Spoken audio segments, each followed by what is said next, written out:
Hallelujah, praise the lord. मसीह के बबरकत नाम में आप सबकी सलामती हो। मेरे अजीजों, ये वीडियो आप लास्ट तक लाजमी देखें, क्योंकि इब्लीस बिल्कुल नहीं चाहता कि आप खुदावन के जिंदा कलाम में से कोई भी मीठी बात को सीखें, उसके कलाम को जानें। देखें, अगर हम सारा दिन फालतू वीडियोस भी देखते हैं, सॉन्ग भी सुनते हैं, लेकिन जब हम खुदा के वीडियो देखते हैं, उसके कलाम को जानने वाले देखते हैं, तो हमें कोई ना कोई काम याद आ जाता है, नींद आने लग जाती है, और भी वगैरह वगैरह बहुत सारे काम हैं। लेकिन आपने शैतान इब्लीस को अपने आप पर हैवी नहीं होने देना है, बल्कि उसके कामों पर गालिब आना है। और आइए हम खुदावन के जिंदा पाक कलाम को पढ़ने चलते हैं।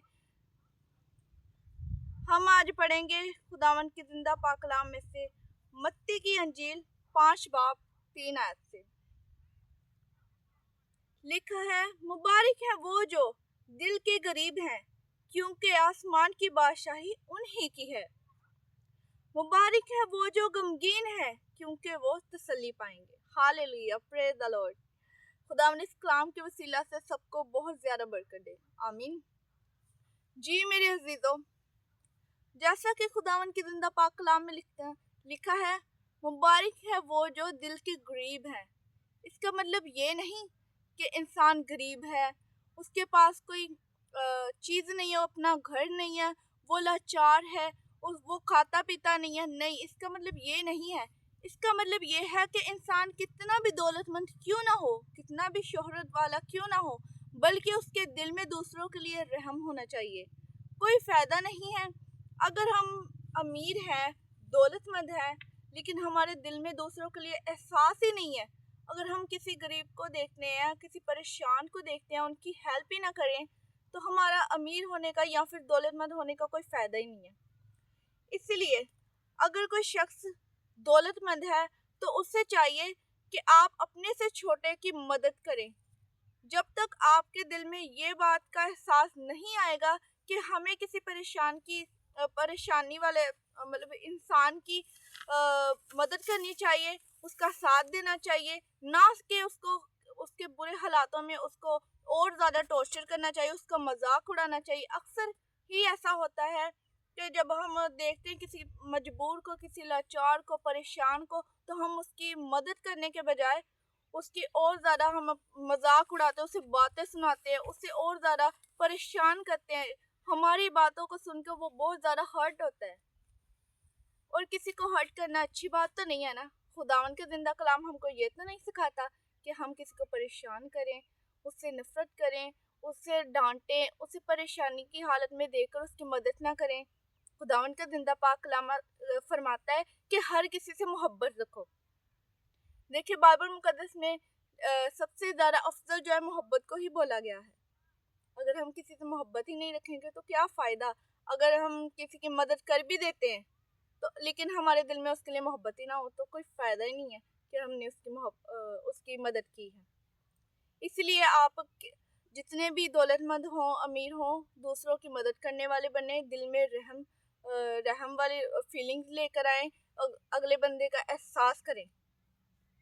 और लिखा है, मुबारक है वो जो गमगीन है, क्योंकि वो तसल्ली पाएंगे। हालेलुया।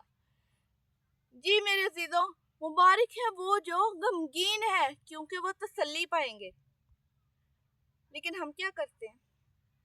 जब हम परेशान होते हैं, गम की हालत में होते हैं, हम खुदा को याद नहीं करते, बल्कि हम अपने गम को और ज़्यादा बढ़ाते हैं, रो कर, अपने आप को बुरा भला बोलकर। हम वो दुखी सी मतलब जो लाइफ में परेशानी होती है, उसी चीज़ को दोबारा दोबारा सोच कर अपने आप को और ज़्यादा हर्ट करते हैं। अगर आप परेशान हैं, किसी परेशानी में मुब्तला हैं, तो इसका मतलब ये नहीं कि हम खुद को बुरा भला बोल रहे हैं, या फिर दूसरों को भी बातें सुनाए कि अगर ये ना होता तो मेरे साथ ऐसा ना होता, अगर मैं ना होता तो मेरे साथ ये गम वाला ये सारा किस्सा ना होता, ये परेशानियां ना आती, ये मजबूरियां ना आती। नहीं, आप अगर किसी परेशानी में है ना, तो उस खुदा को याद करें, वो आपको तसल्ली देगा। वो बहुत ही रहम फरमाने वाला है।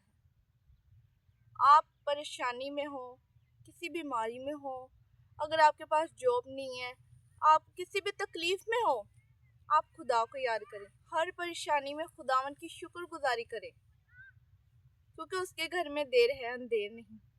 वो आपको तसल्ली देगा, सब्र देगा, इत्मीनान देगा।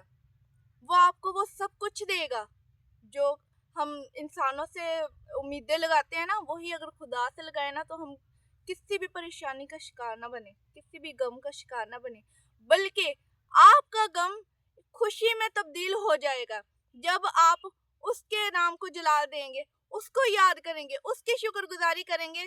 तो आपके आगे कोई गम नहीं टिकेगा, कोई परेशानी नहीं टिकेगी। शैतान इब्लीस आपको कभी भी गुमराह नहीं कर पाएगा, कभी भी वो आपको हैवी नहीं हो सकेगा। और आप सबसे बड़ी बात, शैतान इब्लीस जब आपको गमगीन देखता है ना, और वो आपकी परेशानी को ज्यादा बढ़ाने की कोशिश करता है, क्योंकि वो जानता है अगर ये परेशानी में ऐसे मैं और परेशान करूंगा, ये इसको खुदा की जरूरत नहीं है। वो अपने आप मन में सोचता है कि इसको इसकी जरूरत नहीं है, इसे मैं चाहिए। क्योंकि हम जब खुदा को याद नहीं ना करते, तो वो उसकी पावर जो ज्यादा बढ़ती है, वो उसका गुरूर बढ़ता है। लेकिन हमने क्या करना है, उसके गुरूर को चूर करना है, और खुदा के जिंदा जलाली नाम की वसीला से, हालेलुया, हमने उसके सारे गुरूर को अपने पैरों तले नोचना है। हालेलुया, हमने उसको अपने आप पर हैवी नहीं होने देना, बल्कि उसके सारे मंसूबों को तोड़ना है। और ये खुदावन के जिंदा कलाम के वसीले से होगा। इसीलिए हम किसी भी परेशानी में हो, तकलीफ में हो, मुसीबत में हो, उसकी शुक्रगुजारी करें। तो देखना खुदावंद आपको खजाने भर भर के देगा। और सबसे बड़ी बात, वो आपको किसी भी परेशानी में नहीं देख सकता। आप उसकी शुक्रगुजारी करें, उसे याद करें, वो आपको तसल्ली देगा, और जो कुछ भी आपको चाहिए वो आपको देगा। हालेलुया, खुदावंद इस कलाम के वसीला से आपको बहुत सारी बरकत दे। मुझे यकीन है कि इस कलाम के वसीला से आपने बरकतें पाई हैं। हालेलुया, जो मेरी वीडियोस को देख रहे हैं, वो मैं उनसे रिक्वेस्ट करना चाहती हूँ कि वो आगे भी शेयर करें, ताकि इस बात को और भी कान सुन सके, और भी लोग इस बात पर अमल कर सके जो कि गमगीन है, परेशान है, जो कि खुदावंद के कलाम से अनजान है। खुदावंद आप सबको बहुत ज़्यादा बरकत दे। गॉड ब्लेस यू ऑल, आमीन।